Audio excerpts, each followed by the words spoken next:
আগামী ৯ March Comilla city corporation নির্বাচনের mayor পদে উপনির্বাচনের ভোট গ্রহণ অনুষ্ঠিত হবে বলে জানিয়েছেন নির্বাচন কমিশন ইসি। মেয়র আরফানুল হক রিফাদের মৃত্যুর পর এই পদটি শূন্য ঘোষণা করা হয়। দ্বাদশ সংসদ নির্বাচনের ভোটের রেশ কাটতে না কাটতেই আবারও কুমিল্লা মহানগরের রাজনীতিতে ভোটের উৎসব শুরু হচ্ছে। ইভিএমে এই ভোট অনুষ্ঠিত হবে বলে জানা গেছে।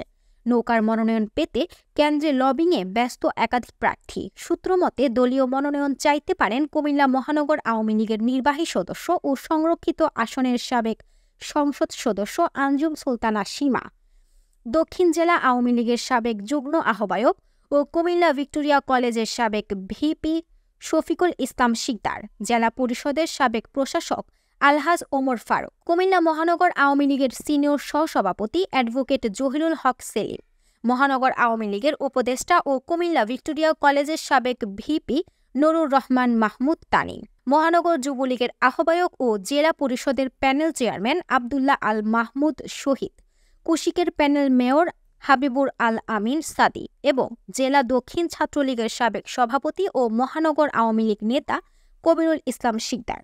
এদিকে বিএনপি দলগতভাবে নির্বাচনে অংশগ্রহণ না করার সিদ্ধান্ত থাকলেও বহিষ্কৃত দুই নেতা নির্বাচনে অংশগ্রহণ করবেন বলে জানা গেছে। তারা হলেন দুইবারের নির্বাচিত কুশিক মেয়র মনিরুল হক সাক্ষ্য ও বিগত নির্বাচনে ভোটে অংশগ্রহণ করে সবাইকে চমকে দেওয়া যুবদল নেতা নিজামুদ্দিন কায়সার।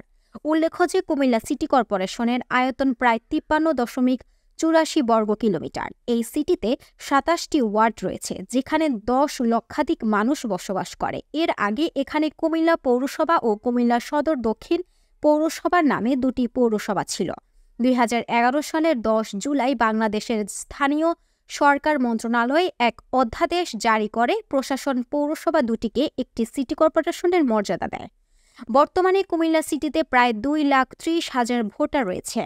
2012 সালে কুমিল্লার প্রথম সিটি কর্পোরেশন নির্বাচনে 29,306 ভোটের ব্যবধানে আওয়ামী লীগ প্রার্থী আফজল খানকে হারিয়ে মেয়র নির্বাচিত হন সম্মিলিত নাগরিক কমিটির প্রার্থী মনিরুল হক সাক্ষ্য। তিনি মোট 65,777 ভোট পেয়েছেন। তার নিকটতম প্রতিদ্বন্দ্বী আওয়ামী লীগ সমর্থিত প্রার্থী অ্যাডভোকেট আফজল খান পেয়েছেন 36,471 ভোট। 2017 সালের 30 মার্চ কুশিকের নির্বাচনে দ্বিতীয়বারের মতো মেয়র নির্বাচিত হন মনিরুল হক সাক্ষ্য।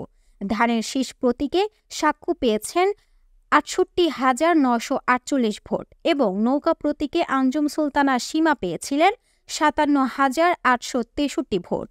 2023 সালের কুশিকের তৃতীয়বারের নির্বাচনে স্বতন্ত্র প্রার্থী মনিরুল হক সাক্ষ্যকে হারিয়ে প্রথমবারের মতো মেয়র নির্বাচিত হন নৌকা প্রতীকের প্রার্থী আরফানুল হক রিফাত। কারচুপির মাধ্যমে তার বিজয় ছিনিয়ে নেওয়া হয়েছে বলে দাবি করেন সাক্ষ্য।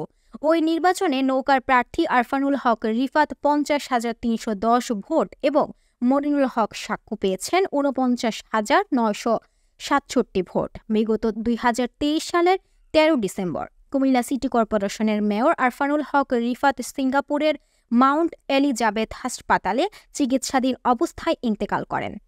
এরপর থেকে প্যানেল মেয়র হাবিবুল আল আমিন সাদি ভারপ্রাপ্ত মেয়র হিসেবে দায়িত্ব পালন করছেন।